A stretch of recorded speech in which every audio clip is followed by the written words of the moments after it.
O vídeo que está a assistir foi apresentado como exame final na disciplina de apologética na Universidade Carolina dos Estados Unidos da América.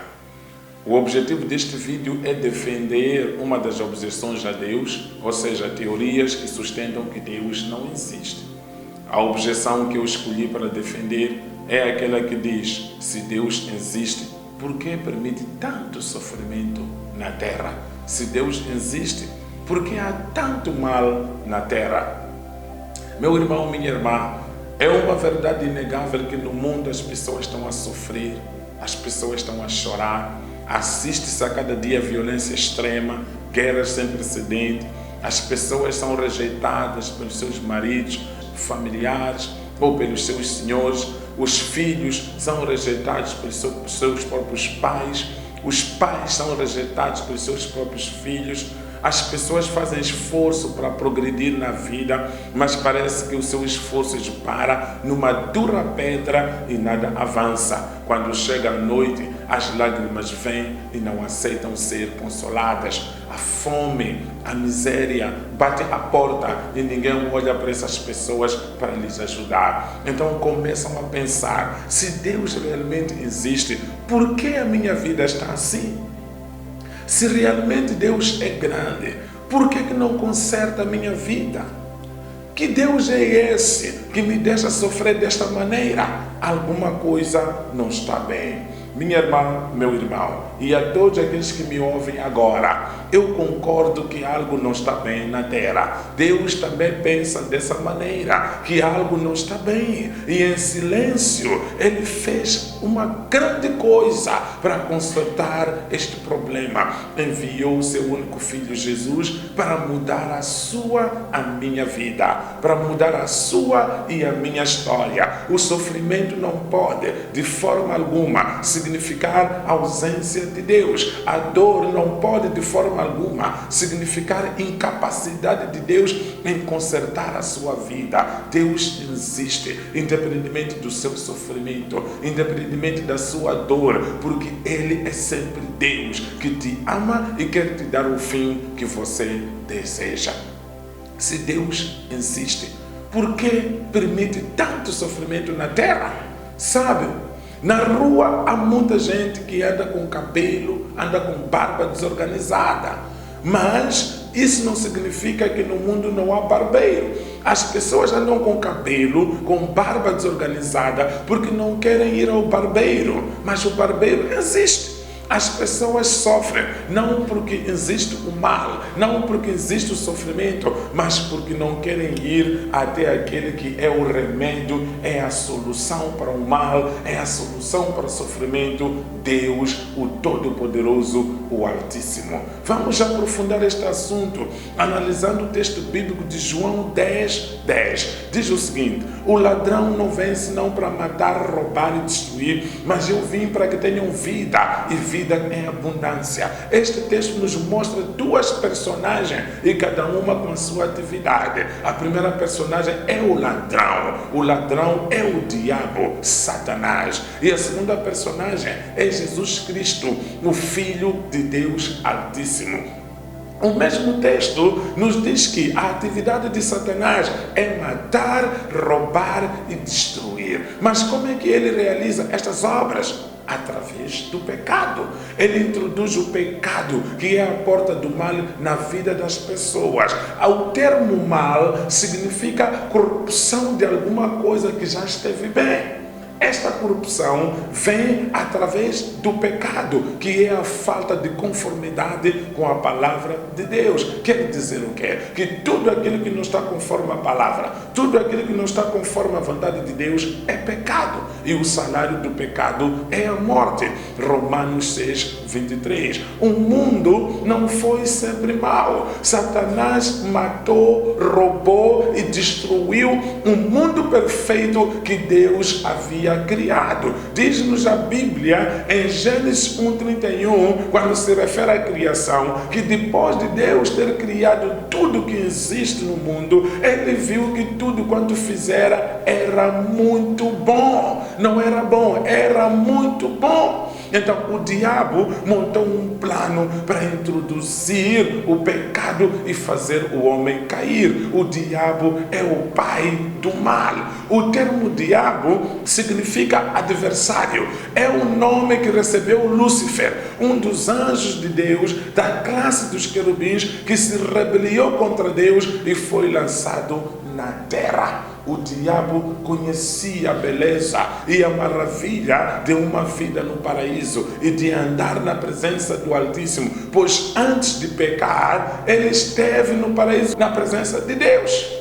No paraíso do Éden, Adão e Eva tinham um bom relacionamento com seu Criador, Deus. E não somente Adão participou do processo da criação, dando nomes a todos os animais, Gênesis 2:19, como também andava juntamente com Eva, sua esposa, na presença de Deus, que os ensinava e instruía na sua presença até o dia em que pecaram, Gênesis 3:8. Satanás não aguentou ver o homem no paraíso e com toda a harmonia que tinha com Deus, e movido de inveja, disse: isto não pode continuar assim, tenho que separar o homem de Deus, tenho que tirar o homem do paraíso, tenho que destruir esta harmonia. Então Satanás, o diabo, sabendo que Deus ama o pecador, mas odeia o pecado, bolou um plano para introduzir o pecado na vida do homem,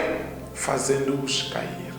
Satanás colocou aquilo que Deus odeia, o pecado, naquilo que Deus ama, o homem. Satanás continua ainda hoje operando desta maneira. Desperte. Se Deus existe, por que tanto mal na terra? O texto de Gênesis capítulo 3, de versículos 8 a 10, 21, 23 e 24, nos mostra que foi um dia muito triste.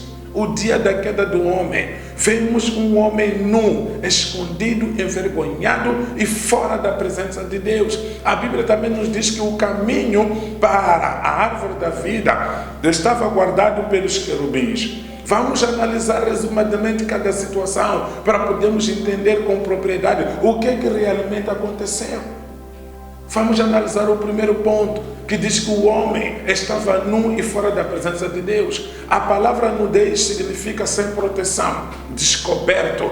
Deus ama o pecador, mas odeia o pecado. O pecado traz a morte espiritual. Morte espiritual significa ausência de Deus na vida. A ausência de Deus significa a ausência de atuação de poder de Deus. Quando isto ocorre, o homem torna-se vulnerável aos demônios e ao próprio diabo, às doenças, o bloqueio, a limitação, a macumbaria e todo tipo de mal entra facilmente na vida da pessoa. Um cristão nu não pode andar de vitória em vitória. Um cristão, um homem de Deus, pastor, profeta, servo, etc., nu não pode ser útil para você, porque está despido do Espírito de Deus, logo do seu poder. Um homem nu não pode construir uma família feliz. Uma mulher nua não pode fazer seu esposo feliz. Um trabalhador nu não pode prosperar na sua carreira. Um comerciante nu não pode vencer no seu negócio. Um pai nu não pode dar boa educação aos seus filhos. Um dirigente nu não pode governar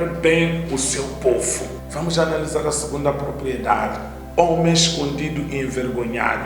A nudez faz com que as pessoas tenham tendência de se esconder por causa da vergonha. Quantas pessoas andam escondidas por causa do seu fracasso? Quantas pessoas andam envergonhadas por causa da vida errada que estão a viver? Quantas pessoas andam escondidas por causa da sua pobreza, miséria, com medo de que sejam vistas pelas pessoas e os outros se riam da sua desgraça? O último caso que temos que analisar é o seguinte: o caminho para a árvore da vida estava fechado. Isso significa que Deus deixou de ser a fonte da verdadeira vida. No estado em que o homem se encontrava sozinho, não poderia voltar a desfrutar de uma vida melhor. Assim assistimos um homem corrompido, guiado pela sua própria alma e não pelo Espírito de Deus, razão pela qual encontramos o primeiro homicídio. Caim matou Abel. Encontramos anjos casando com as filhas dos homens. Encontramos a degradação da moral e da boa consciência. o eclodir das guerras, o homem agindo contra o seu próprio Criador, a multiplicação do mal que desagradou a Deus sobremodo e motivou a destruição da terra pelo dilúvio. Gênesis capítulo 6. A entrada do pecado no mundo criou, para além das situações desagradáveis acima referidas, um dilema. Deus é santo e o homem pecador. Deus ama o pecador, mas odeia o pecado. O homem por si só era incapaz de resolver este dilema, tornando-se necessária a salvação e um Salvador, Jesus Cristo, para reconciliar o homem com Deus. É por essa razão que o texto de João 10:10 nos diz que Jesus veio para que tenhamos vida. Vida é abundância. Mas o que significa isso? Jesus veio para recuperar tudo aquilo que o diabo matou, roubou e destruiu na minha vida, na sua vida. Jesus veio para que possamos desfrutar de uma vida melhor. E isso é possível desde que você e eu aceitemos a Jesus de todo o nosso coração. Desde que a gente reconheça que Jesus existe e pagou o preço da nossa vitória na cruz, derramando o seu sangue. Ele foi torturado, foi moído por si e por mim. Isaías 53, 4-7. Não dá para continuarmos a viver sem Jesus se quisermos vencer. A pior decisão que uma pessoa pode tomar é rejeitar a Jesus. A Bíblia nos diz em João 8:24: se não credes que eu sou, morrereis em vossos pecados. Venha a Jesus e experimente o seu poder agora. Esqueça o tempo que passou, esqueça o que você sofreu. Diga bom dia, nova vida, saúde, um novo amanhecer em você, porque a Bíblia nos diz que todos os que estão em Cristo são novas criaturas, independentemente daquilo que o mundo é, independentemente daquilo que você assiste no mundo. Jesus é poderoso para lhe dar uma vida melhor. As trevas existem sim, mas Jesus nos diz que Ele é a luz do mundo e todos aqueles que creem nele não andarão mais em trevas, mas sim em novidade da vida. Aleluia! Como você vê, tudo depende de si. Você pode viver uma vida melhor num mundo mau se você fizer de Jesus o seu aliado, se você fizer de Jesus a sua força. De que você está à espera? Abra o seu coração e receba Jesus agora, porque Jesus existe, Deus existe, é uma realidade e é uma vida melhor, é o caminho que você procura, é a vitória que você procura. Receba Jesus em nome de Jesus. Obrigado, professor Clayton, por este exame. Deus abençoe ricamente a sua vida em nome de Jesus. Amém. Siga a nossa página do Facebook e o nosso canal do YouTube Cristo Acolhedor. CEA TV, abrigo seguro.